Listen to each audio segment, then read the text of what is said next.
নমস্কাৰ বন্ধু বান্ধৱীসকল, আপুনি চাই আছে মিষ্টাৰ পৱন উইথ কবুতৰ চেনেল। আজি মই এটা গুৰুত্বপূৰ্ণ কথা ক'ম।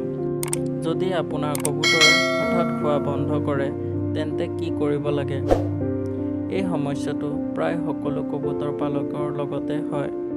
ভিডিঅ'টো শেষলৈকে চাব, বহুত উপকাৰী হ'ব। পাৰ্ট 1, কবুতৰ খোৱা বন্ধ কৰাৰ কাৰণ। প্ৰথমে কাৰণ বুজিব লাগিব।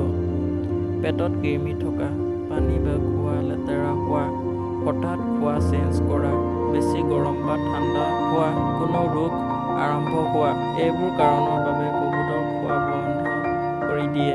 প্ৰথম দিনা কি কৰিব লাগে। যদি কবুতৰে খোৱা বন্ধ কৰে, প্ৰথমে খোৱা আৰু পানী চেঞ্জ কৰক। পৰিষ্কাৰ পানী দিয়ক। পানীত ভিটামিন বি কমপ্লেক্স মিহলাওক। কবুতৰটো অলপ পৃথক কৰি ৰাখক। বহু সময়ত এইটোৱেই সমস্যা ঠিক কৰে।